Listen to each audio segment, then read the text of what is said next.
Hello everyone, I welcome you all once again to my education channel Prabhavi Education Hub, and in this video we are going to cover the 29th chapter of Indian polity, and the reference I have taken from Lakshmikant book, which is a very important book for UPSC examination and especially for polity. तो अगर बात करें prelims and mains की तो बहुत सारा aspect cover हो जाता है if you cover this book. So this is very important book and that is why I have taken reference from this only. 29th chapter is public interest litigation, which is again a concept originated in USA only. तो other to concept जो मैंने आपको बताया था जैसे कि judicial review and judicial activism I have already covered briefly. बहुत अच्छे से इसका पॉइंट्स मैंने एक्सप्लेन किया है, देख लेना इन वीडियोस को भी. And if you are new to this channel, then please subscribe to my channel so that I can get motivation and support, and you should also please press the bell icon so that you can get the notification at right time whenever I upload the videos. So let's begin. My way of presenting the things is point wise, so we will cover this video, this topic public interest litigation in point wise manner only. So जैसा कि अभी मैंने आपको बताया कि USA में ही ये concept coined हुआ था and the duration was 1960s में ये क्वाइंट हुआ था. एंड ये ऐसे लोगों को रिप्रेजेंटेशन देने के लिए क्वाइन हुआ था जो पहले से अनरिप्रेजेंटेड थे, जैसे कि पुअर्स, ठीक है, गरीब लोग, बिकॉज इनके पास समहाउ मनी नहीं होता है एंड इनफैक्ट नॉलेज भी नहीं होता है. So they were actually not able to go to the courts. तो इनके लिए बेसिकली इनको रिप्रेजेंट करने के लिए पीआईएल सिस्टम समहाउ क्वाइन किया गया. इन्वायरमेंटलिस्ट, ये लोग भी ऐसे लोग हैं जो अपने इंडिविजुअल राइट्स के लिए नहीं लड़ रहे हैं, एंड तो क्या इनकी जो इन्वायरमेंट के लिए इनका कंसर्न है वो उसको क्या रिप्रेजेंटेशन नहीं मिलना चाहिए, वो मुद्दे क्या कोर्ट तक नहीं जाने चाहिए? तो डेफिनेटली जाने चाहिए. एंड उसके लिए पीआईएल है. मैं बताऊंगा कि पीआईएल का प्रोसीजर क्या है, कैसे पीआईएल फाइल करते, सब कुछ इसमें मेंशन किया हुआ है. देन कुछ consumers, racial and ethnic minorities and others, इन सब लोगों के लिए पीआईएल है जो कि समहाउ अनरिप्रेजेंटेड रहे as far as the court system is concerned, as far as the judicial या फिर न्याय, इनको कहीं ना कहीं न्याय नहीं मिल रहा था. तो इसके लिए पब्लिक इंटरेस्ट लिटिगेशन क्वाइन किया गया यूएसए में. नेक्स्ट पॉइंट है, इंडिया की बात करें तो जुडिशियल एक्टिविज्म का ही ये प्रोडक्ट है, बिकॉज जुडिशियल एक्टिविज्म जब शुरू हुई थी तो उसका मेजर जो जो रूट रहा वो पीआईएल का ही था. पीआईएल से ही मुद्दे फाइल किए जा रहे थे, जुडिशियल एक्टिविज्म कर रही थी जुडिशरी. तो पीआईएल कहीं ना कहीं कहा जाता है कि प्रोडक्ट है जुडिशियल एक्टिविज्म का, बिकॉज जुडिशियल एक्टिविज्म नहीं है तो पीआईएल भी समहाउ इसका भी कोई औचित्य बचता नहीं है. एंड अगर बात करें किसने इसको क्वाइन किया था हमारी कंट्री में, तो दो लोगों का नाम बहुत इंपॉर्टेंट है जो कई बार एमसीक्यू में आ सकता है. तो Justice V R Krishna Iyer and Justice P N Bhagwati, these were the two people who coined, who introduced this term public interest litigation in our country. आगे बढ़ते हैं.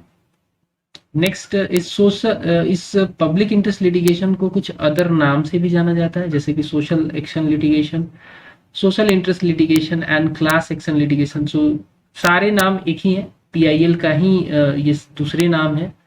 जैसे हरी के 1000 नाम होते हैं वैसे ही पीआईएल के भी 1000 तो नहीं लेकिन 3 और नाम है, तो आप याद कर लेना इनको. सोशल एक्शन लिटिगेशन भी इनको बोला जाता है एंड सोशल इंटरेस्ट लिटिगेशन भी कहा जाता है इसको, क्लास एक्शन लिटिगेशन भी इसको कहा जा सकता है.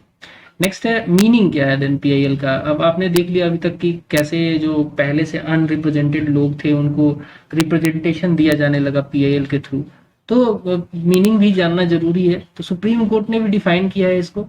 एंड अगर जो ब्रॉडली बात करें कि पॉलिटी के सेंस में जो पीआईएल है उसका मीनिंग क्या है, तो it's somehow relaxation of the traditional rule of locus standi. Now locus standi क्या है?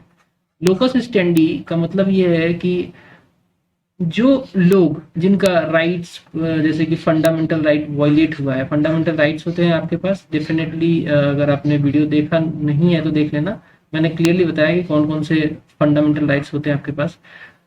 जब भी फंडामेंटल राइट्स का वायलेशन होता है थ्रू स्टेट की कोई पॉलिसी है, कोई लॉ है उसके द्वारा, तो ये लोग जो सिटीजन है वो कोर्ट पहुंच जाते हैं, इधर सुप्रीम कोर्ट और हाई कोर्ट पहुंचते हैं कि भाई हमारा फंडामेंटल राइट वायलेट हुआ है, इसको रीस्टोर किया जाए.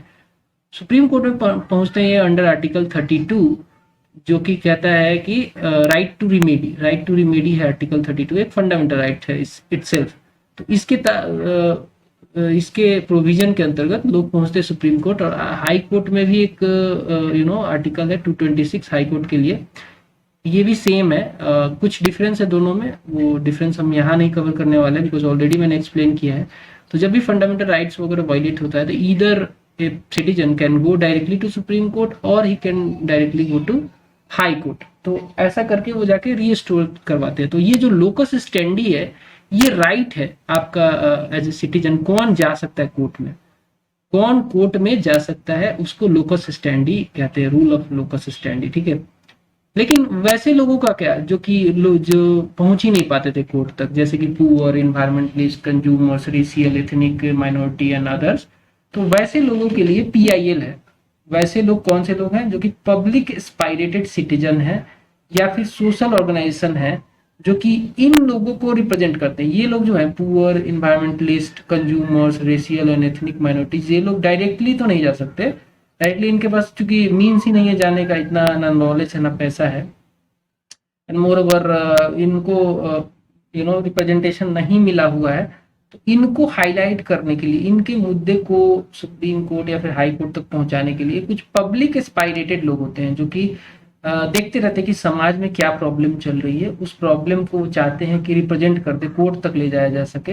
गवर्नमेंट की एक्टिविटीज को भी मॉनिटर करते रहते हैं, और जब भी लगता है कि सरकार कहीं पे फेल हो रही है, कई सारे राइट्स कई सारे लोगों को नहीं दिला पा रही है, तो ये पहुंच जाते हैं उन लोगों को जिनको वो राइट नहीं मिल रहा है, उनको रिप्रेजेंट करने के लिए सुप्रीम कोर्ट में, हाई कोर्ट में ये लोग पहुंचते हैं। So these are the very good people, एल से पब्लिक एस्पायरेटेड सिटीजन होते हैं या फिर सोशल ऑर्गेनाइजेशन होते हैं, ठीक है। नेक्स्ट देखते हैं, नेक्स्ट पॉइंट है any member of public having sufficient interest can approach the court for enforcing the right of other person. तो जस्ट मैंने अभी बताया कि जो लोग अनरिप्रेजेंटेड है, जो कि खुद नहीं पहुंच पा रहे हैं कोर्ट के पास, उनको रिप्रेजेंट करने के लिए कुछ ऐसे लोग होते हैं जो कि उनको देखते रहते हैं उनके प्रॉब्लम्स को, और उनकी प्रॉब्लम्स को एज ए होल सोसाइटी की प्रॉब्लम को, अब ऐसा नहीं कि इंडिविजुअल के प्रॉब्लम को लेकर पहुंच जाएंगे। होता क्या है, जैसे कि आपने अगर एनसीईआरटी पढ़ी होगी तो आपको पता होगा, एनसीईआरटी पॉलिटी की अगर पढ़ी है तो पता होगा, नहीं तो मैं बता देता हूँ ब्रीफली उसमें क्या है पीआईएल से रिलेटेड। बेसिकली एक समय ऐसा था कि बफर स्टॉक में, गवर्नमेंट के पास बफर स्टॉक होता है, मतलब अन्न खदान सॉरी का स्टोर है गवर्नमेंट के पास, ये भरा हुआ है बफर स्टॉक, अपने कैपेसिटी से डबल था। लेकिन लोगों में भूखमरी के कारण कई सारे लोगों में मौत हो रही थी। इस प्रॉब्लम को कई सारे पब्लिक इंस्पायरेटेड जो लोग थे उन्होंने देखा, और इस मुद्दे को हाईलाइट करने के लिए पीआईएल फाइल किया था सुप्रीम कोर्ट में कि साहब आपके पास, सरकार के पास पूरा सब कुछ है, धान है, गेहूं है, इनफैक्ट जितने भी सीरियल्स हैं सब कुछ है, लेकिन क्यों लोग मर रहे हैं भूखमरी के कारण, क्या ये मुद्दे को हाईलाइट नहीं करना चाहिए? तो उसको हाईलाइट किया इन्होंने पीआईएल के थ्रू। तो this is one of the example I wanted to tell you. Again एक एनसीईआरटी में एग्जांपल दिया हुआ है कि कोई एक बंदा था जिसको जेल में उसकी मौत होने वाली थी। जस्ट वो इतना, मतलब इतने सा जितना उसका, वो एक्चुअली बिना उसके कार्रवाई किए हुए, उसने कुछ क्राइम का उसके ऊपर आरोप लगा, और बिना सुनवाई के, बिना कोर्ट के आदेश के उसको जेल में डाल दिया गया कि, और उसका कोर्ट का जो केस था पेंडिंग चलता रहा। अगर उस केस में जो मैटर, उस पे जो इल्जाम लगाया गया था, उसमें मैक्सिमम सजा देखी जाती तो 10 या 12 साल की होती, लेकिन वो बंदा लगभग 40 साल तक जेल में रहा। इस मुद्दे को भी किसी ने हाईलाइट किया थ्रू पीआईएल। तो ये ओवरऑल उस बंदे के लिए नहीं, ऐसे कई सारे लोग थे जो कि जेल में ऐसे ही सजा काट रहे थे, जो कि अननेसेसरी थी। तो ये भी एक पीआईएल का एग्जांपल एनसीईआरटी में था। तो ऐसी चीजें होती रहती है। वैसे लोग जो अपना राइट इन्फोर्स नहीं करवा पाते हैं, वो पहुंच नहीं पाते हैं, उनको रिप्रेजेंट करते हैं दूसरे लोग, ठीक है, पीआईएल के थ्रू। आगे बढ़ते हैं। Now the supreme court has also defined the public interest litigation PIL term. ये कैसे डिफाइन किया है देख लीजिए, पूरा मैंने जैसा था बुक में वैसा ही यहाँ पे आपको प्रेजेंट कर दिया, because this is the definition where which you can write into your examination because it is authentic. Supreme court का डिफिनीशन है, सुप्रीम कोर्ट ने डिफाइन किया, that is why I have not amended anything in this. तो यहाँ पे supreme court ने कहा है कि PIL is a legal action initiated in a court of law for the enforcement of public interest, देखा, पब्लिक इंटरेस्ट और general interest in which the public or a class of community have pecuniary interest or some interest by which their legal rights or liabilities are affected. तो just मैंने जो आपको अभी examples वगैरह से समझाया, the same thing defined by supreme court as a PIL. आगे बढ़ते हैं. Next is the real purpose of PIL are vindication of rule of law.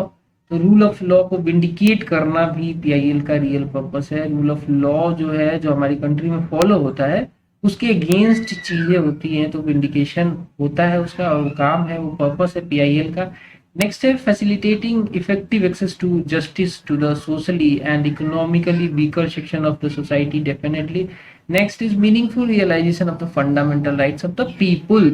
तो अगर एक बंदे का कोई राइट वायलेट होता है तो वो तो पहुंच जाता है, लेकिन एज ए होल सोसाइटी में कई सारे ऐसे लोग हैं जिनका राइट, फंडामेंटल राइट वायलेट हो रहा है सरकार की पॉलिसी से, तो उस पर कोई एक्शन नहीं हो रहा है. उस केस को भी प्रेजेंट किया जा सकता है पब्लिक इंटरेस्ट लिटिगेशन के द्वारा. तो कहीं ना कहीं जो सोसाइटी के राइट्स हैं, एज ए द सोसाइटी, जो meaningful realization of fundamental right है, वो तभी पॉसिबल है जब लोकस स्टैंडी को बढ़ाया जा सके एंड बहुत सारे लोगों को मौका मिल सके जो कि उनके भी राइट्स को कोई हाईलाइट कर दे कि हाँ इसका भी वायलेशन हुआ है. तो पीआईएल एक बहुत सही तरीका है ये सब करने का. आगे बढ़ते हैं. नेक्स्ट है फीचर, जान लेते हैं फीचर क्या क्या है पीआईएल के.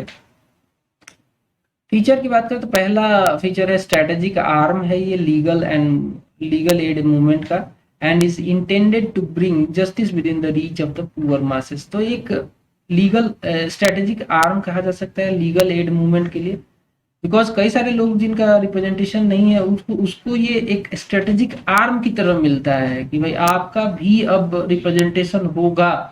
ऐसे नहीं है जो पुअर मासेस हैं उनका बिल्कुल जो छूट जाते थे, न्याय से वंचित रहते थे, उनको भी एक स्ट्रेटेजिक आर्म मिला पीआईएल के रूप में. आगे बढ़ते हैं. It is totally different kind of litigation from the ordinary traditional litigation. तो क्या होता है ऑर्डिनरी ट्रेडिशनल लिटिगेशन में? मान लीजिए उसमें दो पार्टी इन्वॉल्व होती हैं. ऑर्डिनरी लिटिगेशन जो होता है, ट्रेडिशनल जो लिटिगेशन होता है, 1 वर्सेस 1 होता है. होता क्या है कि वहां पे एक जो पार्टी है वो दूसरे पार्टी के अगेंस्ट में जाके कोर्ट में बोलती है कि इसने मेरा फंडामेंटल राइट वायलेट किया है, सो एंड सो जो भी है. और इस केस में पीआईएल में ऐसा नहीं होता है. ये डिफरेंट इसलिए है बिकॉज कई सारे लोग होते हैं इसमें, सोसाइटी के कई सारे लोग इन्वॉल्व होते हैं जिनका राइट वो इन्फोर्स नहीं करवा पा रहे हैं. उनको रिप्रेजेंट करते हैं कुछ अदर लोग जो पीआईएल वाले लोग होते हैं, पीआईएल पीपल जो फाइल करते हैं, इनके बिहाफ पे ये लोग जाके पीआईएल फाइल करते हैं हाई कोर्ट में या फिर सुप्रीम कोर्ट में. तो ये डिफरेंट है, 1 वर्सेस 1 नहीं है. यहाँ पे सोसाइटी वर्सेस स्टेट हो सकता है जिसको प्रेजेंट किया जाता है हाई कोर्ट में. टोटली डिफरेंट है ये. ठीक है, आगे बढ़ते हैं. Constitutional and legal rights of large number of people should not go unnoticed and unaddressed. तो कहीं ना कहीं पीआईएल का फीचर ये भी है कि ये जाने नहीं देता है. कई सारे लोग जो अननोटिस्ड रह जाते हैं, कई सारे लोगों की जो राइट नहीं वायलेट होती है और उसको रिस्टोरेशन की फैसिलिटी नहीं है बिकॉज वो they cannot access to the judiciary court and so on. उसको रिप्रेजेंट करने के लिए पीआईएल बहुत इंपॉर्टेंट फीचर होता है. पीआईएल का ये बहुत इंपॉर्टेंट फीचर है कि वैसे लोगों को भी ये रिप्रेजेंट कराता है और किसी को अननोटिस्ड या फिर अनरिड्रेस्ड जिसका भी वायलेशन हुआ है फंडामेंटल राइट का, उसको जाने नहीं देता है.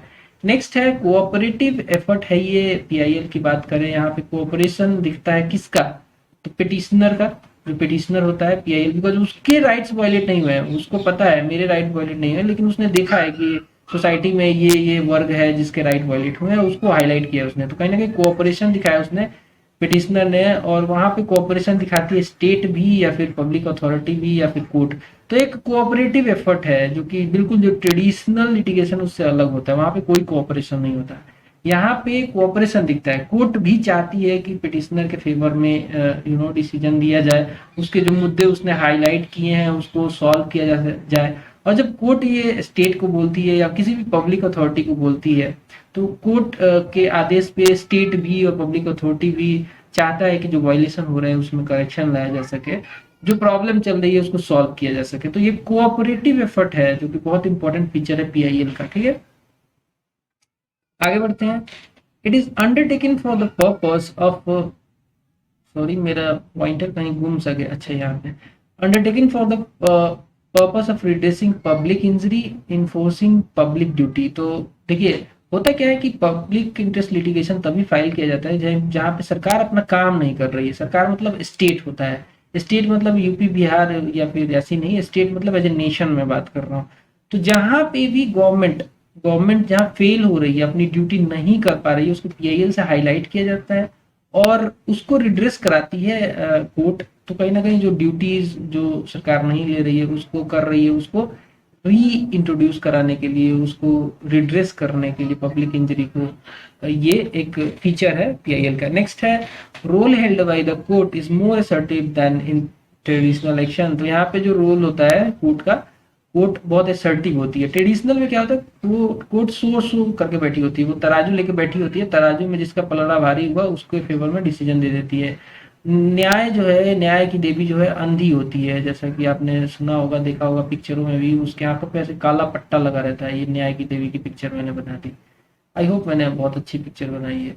एनीवे तो न्याय की देवी जो है अंधी होती है, वहां पे सबूतों पे काम करता है, चलता है सब कुछ ट्रेडिशनल वे में। लेकिन जो पीआईएल है वहां पे कोर्ट थोड़ा असर्टिव हो जाता है। कोर्ट भी इन इन्फ्लुएंसेस वगैरह निकालने के चक्कर में रहता है, चाहता है कोर्ट की जो प्रॉब्लम्स है वो उसको सॉल्व किया जा सके। तो it is a very assertive role as compare to that of traditional action में जो रोल होता है कोर्ट का। नेक्स्ट है the procedure adopted by court is the procedure by the court, it must be procedure known to the judicial tenets and characteristics। तो देखिए ऐसा नहीं है कि असर्टिव होने के कारण या फिर पीआईएल है, ट्रेडिशनल लिटिगेशन नहीं है तो इसमें कुछ और प्रोसीजर फॉलो किया जाएगा, नहीं। जो कोर्ट के टीनेट्स हैं, मतलब जो सिद्धांत हैं कोर्ट के, जैसा होता है कोर्ट में वैसा ही पीआईएल के केस में भी होना चाहिए, इससे हटकर नहीं। तो ये सारे कुछ फीचर थे जो पीआईएल के फीचर थे जो कि इम्पोर्टेंट थे, और आप इसको जब क्वेश्चन आते हैं मेंस वगैरह में तो इनको हाईलाइट कर सकते हैं, इनको लिख सकते हो, वहां पे बहुत अच्छा कंटेंट मिल रहा है आपको। आगे बढ़ते हैं।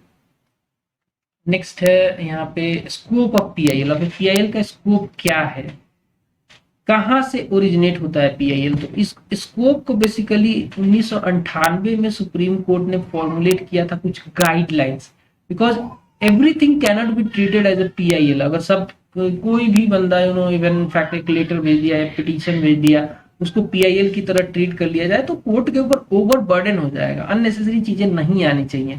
तो सुप्रीम कोर्ट ने जो गाइडलाइंस लगाई इसके ऊपर कि भाई कुछ पार्टिकुलर चीज होगी जो पीआईएल कंसीडर की जाएंगी, कुछ पार्टिकुलर मुद्दे से होनी चाहिए। तो उन्होंने कहा कि लेटर्स और petitions falling under the following categories alone will be ordinarily be entertained as PIL. तो किस किस मैटर से रिलेटेड होंगी तो पीआईएल ट्रीट की जाएंगी। तो जब भी कोई मैटर हाईलाइट होता है as a PIL, bonded labour matters से रिलेटेड, तो उस केस में वो पीआईएल की तरह कंसीडर किया जाएगा। या फिर नेग्लेक्टेड चिल्ड्रंस, कुछ बच्चे ऐसे होते हैं जो आपने देखा होगा कटोरा लेके भीख मांगते हैं, इतने छोटे छोटे बच्चे, बिल्कुल अच्छा नहीं लगता है, कलेजा पिघल जाता है वहां पे। नेग्लेक्टेड चिल्ड्रंस के मैटर से रिलेटेड कोई मुद्दा हाईलाइट होता है तो डेफिनेटली इसको भी पीआईएल की तरह ट्रीट किया जाएगा। नेक्स्ट जो मुद्दा होगा वो है non payment of minimum wages to workers and exploitation of casual workers and complaints of violation of labour laws. तो हमारे कंट्री में लेबर लॉज है, हमारे कंट्री में मिनिमम वेज एक्ट है, उसके हिसाब से कुछ minimum salary, minimum per day का वेज जो होता है एक वर्कर को दिया जाना चाहिए। एंड कहीं ना कहीं कुछ गाइडलाइंस है कि कैजुअल वर्कर्स को आप एक्सप्लॉइट नहीं कर सकते, उनके बॉडी कैपेसिटी से ज्यादा काम कराना, उनको जितनी सैलरी दी उससे ज्यादा काम कराना, आप ऐसा नहीं कर सकते हैं। इन सब मैटर्स से रिलेटेड भी कोई अगर मुद्दा इनफैक्ट देखा जा रहा है एज ए सोसाइटी में एज ए होल, तो उसको भी पीआईएल की तरह अगर हाईलाइट किया जाए तो वो भी पीआईएल की तरह काउंट होगा। नेक्स्ट है यहाँ पे petition from jails harassment for premature release and seeking release after having completed 14 years in jail, और डेथ इन जेल या फिर ट्रांसफर से रिलेटेड है, release on personal bond, speedy trial, जो कि फंडामेंटल राइट्स की तरह कोई हो, इनमें से सभी में से उनको भी इन सब मैटर से जो पीआईएल फाइल होगा वो भी पीआईएल ही कंसीडर किया जाएगा। नेक्स्ट देखते हैं। Next petition against police for refusing to register a case. तो आपने मान लीजिए कोई केस रजिस्टर करने के लिए आप पहुंचे और पुलिस ने एक्सेप्ट ही नहीं किया, उसको रजिस्टर ही नहीं किया, बोला चलो ना जाओ यार, ऐसे ट्रिवियल मैटर आप लेके आते हो, कोई मैटर नहीं है, हम नहीं रजिस्टर करेंगे। चाहे कुछ भी हो, पुलिस को तो अपना काम करना है। First of all it has to register your case, और अगर नहीं होता है तो उस केस में भी वायलेशन माना जाएगा। हैरेसमेंट बाय पुलिस या फिर डेथ इन पुलिस कस्टडी ऐसा कुछ होता है तो वो भी पीआईएल की तरह ट्रीट होगा। अगर कोई मुद्दा हाईलाइट किया जाता है जो कि रिलेटेड है petition against atrocities on women, women is again neglected sector of our country. Women आज भी बहुत सारे मैटर्स में बहुत पीछे है। लाइक अगर बात करें वुमेन्स की नौकरी कहाँ होती है, तो ज्यादातर वुमेन सोचती है कि बैंक में नौकरी हो, तो ज्यादा मतलब एक कैटेगराइज कर दिया गया है कि वुमेन्स है तो यहीं पे जाएंगी, वुमेन्स है तो यहाँ नहीं जाएंगी। ये क्यों है? क्योंकि तमाम तरीके की सोसाइटी में प्रॉब्लम्स है, एट्रोसिटीज है वुमेन के ऊपर, तो एक अगर वुमेन से रिलेटेड कुछ उनके ऊपर अत्याचार से रिलेटेड डोमेस्टिक वायलेंस या फिर रेप, ब्राइड बर्निंग, ब्राइड ये सब, फिर या फिर पर्टिकुलर हरासमेंट हो, कोई रेप हो, मर्डर हो, किडनैपिंग हो, तो वैसे मुद्दे को भी पिटीशन से फाइल किया जा सकता है under PIL. Next, petition complaining of harassment और टॉर्चर ऑफ विलेजेस बाय को विलेजर्स। तो कई बार क्या होता है कि गांव में जो बड़े जाति के लोग हैं, छोटी जाति के लोग, वो कई बार हरास करते हैं। ऐसा होता है, इनफैक्ट कई गांवों में नहीं होता है, इनफैक्ट कई गांवों में होता है। तो ये सोसाइटल प्रॉब्लम है। या फिर पुलिस कई बार क्या करती है कि शेड्यूल कास्ट या फिर शेड्यूल ट्राइब्स या इकोनॉमिकली बैकवर्ड लोगों को हरास करती है उनको।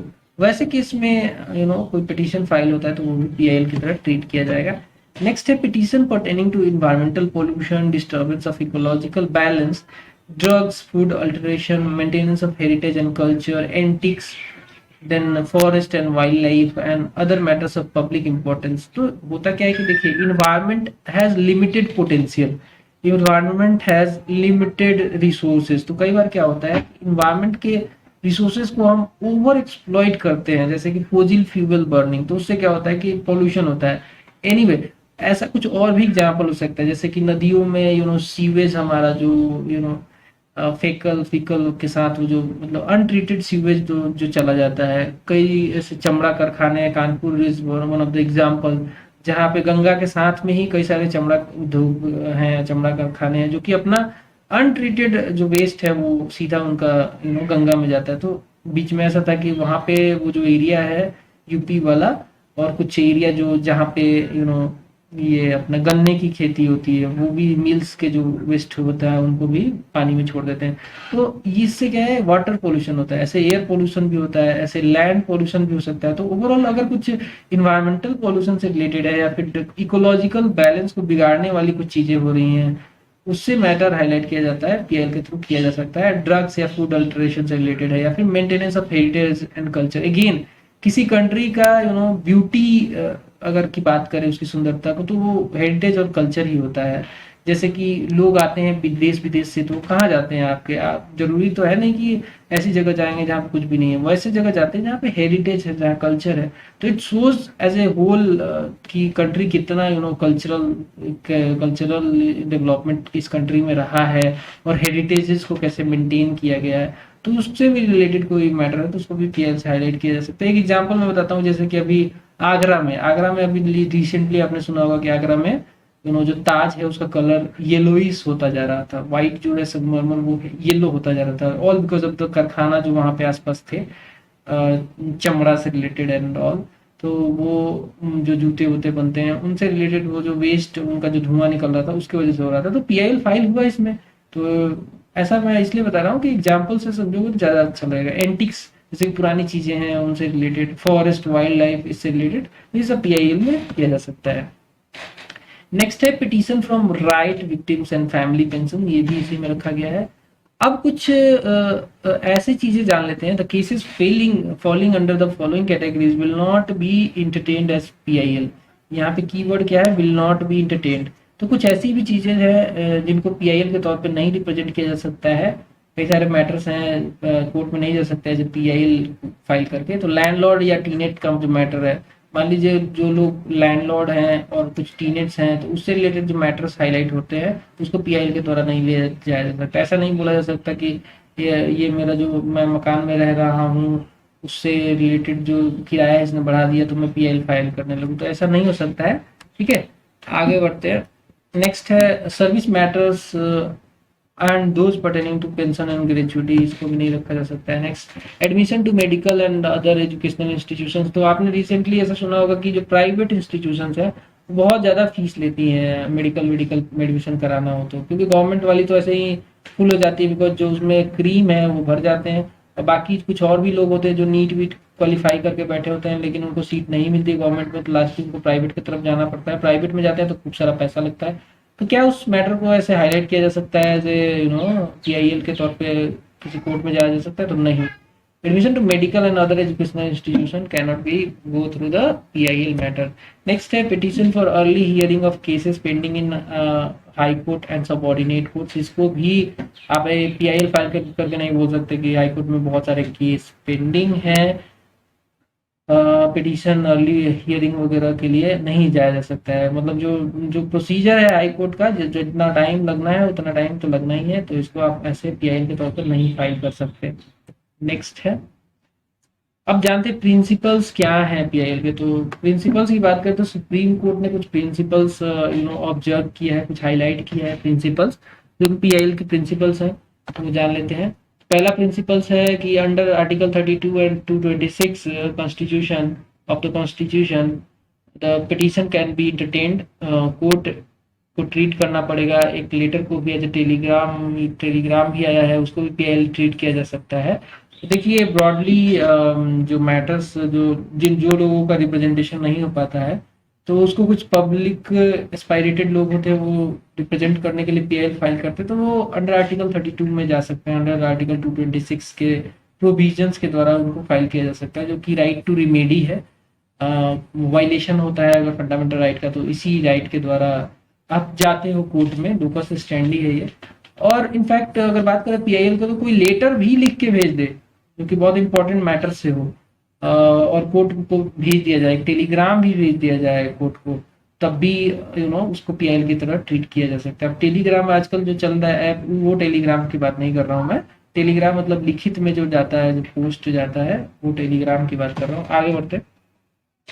नेक्स्ट है यहाँ पे जो प्रिंसिपल है कि injustice is meted out to a large number of people. जब भी होता है, जब भी कोर्ट को ऐसा लगता है कि बहुत सारे लोगों को इनजस्टिस हुआ है किसी कारण से, या तो हो सकता है कि वो सरकार की पॉलिसी में कोई गड़बड़ी हो इस वजह से, या कोई और कारण हो, इस कई सारे कारण हो सकते हैं। उन कारणों से जब भी ऐसा कोर्ट को लगता है कि इनजस्टिस हुआ है एक लार्ज सोसाइटी को, लार्ज नंबर ऑफ पीपल को, तो वो कोर्ट जो है वहां पे उन आर्टिकल 14 या फिर आर्टिकल 21 जो कॉन्स्टिट्यूशन का है, उस प्लस कुछ इंटरनेशनल कोवेनांट्स हैं, कन्वेंशंस हैं ह्यूमन राइट्स के तहत, उनके द्वारा वो देखेंगे कि क्या मतलब वर्ल्ड में क्या प्रोविजंस को फॉलो किया जाता है, और इनको री कराने की कोशिश की जाती है कोर्ट्स के द्वारा। आगे बढ़ते हैं। The common rule of locus standi is relax. तो इस केस में पीआईएल के केस में, जैसा कि मैंने शुरू में बताया था, लोकस स्टैंडी एक ऐसा टर्म है जो बताता है कि कौन कोर्ट जा सकता है। तो यहाँ पे पीआईएल में इसको रिलैक्स कर दिया गया है। पीआईएल के द्वारा किसी के भी मैटर को जो कि पब्लिक इंपॉर्टेंट का है हाईलाइट किया जा सकता है। तो इसको रिलैक्स करने का मतलब कि बहुत सारे लोग कोर्ट जा सकते हैं। आगे बढ़ते हैं। नेक्स्ट है, court is prima facie has to be satisfied about the violation.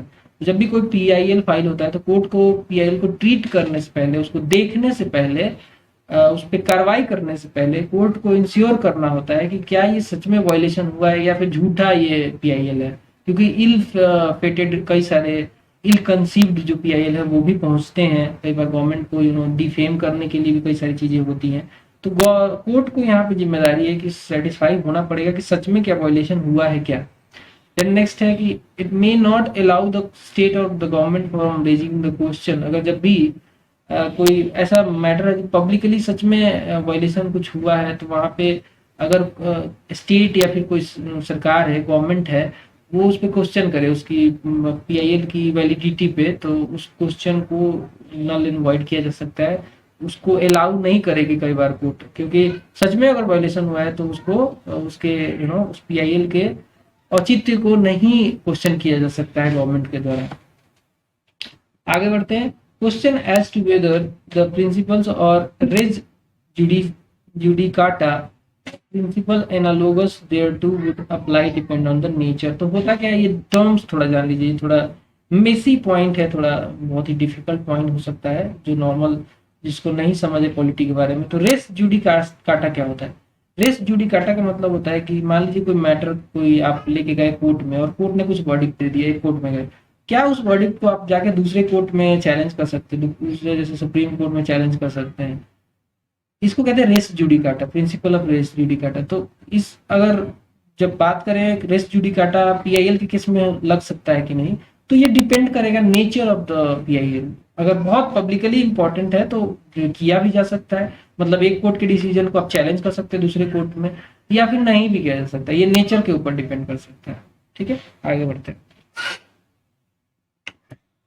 Next है dispute between two warring groups purely in the realm of private law would not be allowed. तो मान लीजिए कि दो ग्रुप है जो कि प्राइवेट लॉ के ऊपर लड़ रही है, उस पब्लिक इंपॉर्टेंस उसका नहीं है, तो उसको नहीं अलाउ किया जाएगा एज ए पीआईएल, उसको ट्रीट नहीं किया जाएगा। तो ये भी प्रिंसिपल है पीआईएल का। कहने का मतलब कुछ भी ग्रुप के बीच में मैटर हुआ जिससे पब्लिक कोई लॉस नहीं है या फिर पब्लिक कोई फायदा नहीं है, तो उसको क्यों ट्रीट करेगी कोर्ट, उसको क्यों एक पीआईएल की तरह ट्रीट करेगी? तो उसको नहीं किया जाता पीआईएल की तरह ट्रीट। आगे बढ़ते हैं। The court in special situation में अपॉइंट कमीशन और other bodies for the purpose of investigating into the allegations. तो जब मान लीजिए कोई पीआईएल ऐसा आया जिसमें बहुत ज्यादा जरूरत है कि कुछ एक्सपर्ट लोग उसकी जांच करें एलिगेशंस की और तथ्यों को हाईलाइट करें, निकालें, जो जो कि एक्सपर्टीज का काम है, तो उसके लिए किसी कमीशन या फिर किसी बॉडी को कोर्ट चाहे तो अपॉइंट कर सकती है कि भाई आप इस मैटर में ना थोड़ा एक्सपर्टीज की जरूरत है, तो इस मैटर को ये पीआईएल में आया है, इसको आप देखिए और हम सजेशन दीजिए। तो definitely this can be done by the court. Next है यहाँ पे the court will not ordinarily transgress into the policy. तो जो कोर्ट का टारगेट होगा जब भी पीआईएल से रिलेटेड वो मैटर उसके पास आता है, तो वो कोशिश करती है कि सरकार की पॉलिसी में ना घुसे, सरकार की पॉलिसी को मॉडिफिकेशन करने की बात ना करे, तो जस्ट उसका सॉल्यूशन निकालने का कोशिश करे। पॉलिसी को ट्रांसग्रेस करने की जरूरत नहीं है, कोर्ट को सरकार के काम से दूर रहना चाहिए। लेकिन हाँ, जब भी कुछ ऐसा मैटर होता है जो कि पब्लिक इंपॉर्टेंट का है और जिसको हाईलाइट किया गया है पीएल के द्वारा, कुछ प्रॉब्लम है मान लीजिए सोसाइटी में, तो पॉलिसी में इन ट्रांसग्रेशन नहीं, लेकिन पॉलिसी से रिलेटेड जो इल कंसीव्ड जो प्रोविजंस है उसको हाईलाइट किया जा सकता है, बट ओवरऑल पॉलिसी को ट्रांसग्रेस नहीं किया जा सकता, बिकॉज सेपरेशन ऑफ पावर तभी कुछ किया जा सकता है कोर्ट के द्वारा जब रियली कुछ ऐसा प्रॉब्लम हो, रियली जो प्रोविजंस है खराब है। तो ट्रांसग्रेस नहीं करना चाहिए पॉलिसी में, ऐसा नहीं कि इस पॉलिसी को ही हटाओ, नई पॉलिसी लेके आओ, जो प्रॉब्लम है उसको दूर करो, पॉलिसी को चलने दो, ऐसा करना चाहिए। नेक्स्ट है high court although may pass an order for doing complete justice to the parties, it does not have a power akin to article 142 of the constitution of India. तो सबसे पहले जानिए आर्टिकल 142 क्या है। आर्टिकल 142 जो है constitution का, उसमें सुप्रीम कोर्ट के पास ऐसा पावर है कि वो टोटल जस्टिस देने के लिए कुछ भी बहुत हद तक बहुत सारी चीजें कर सकती है जो कि सरकार के पास प्रोविजन नहीं है। मतलब कि मान लीजिए कि सुप्रीम कोर्ट कोई मैटर को डील कर रही है, वहां पे उसको लगा कि यार ये मैटर में तो ऐसे इनजस्टिस हुआ है, तो उसको जस्टिस करवाने के लिए बेसिकली वो सरकार की तरफ दिखेगी। सरकार के पास मान लीजिए उससे रिलेटेड कोई लॉ नहीं है, कोई एक्ट नहीं है, तो सुप्रीम कोर्ट ऐसा कुछ ड्राफ्ट लिख सकती है, कुछ ऑर्डर दे सकती है जो कि अगेंस्ट गवर्नमेंट के लॉ भी हो सकता है, गवर्नमेंट की जो चीजें नहीं है उसमें भी बोल सकती है कि नहीं ऐसा करो इसके लिए, ताकि जस्टिस दिया जा सके। तो कंप्लीट जस्टिस देने का काम जो है वो एक राइट है सुप्रीम कोर्ट के पास अंडर आर्टिकल 142, लेकिन हाई कोर्ट के पास ये राइट नहीं है।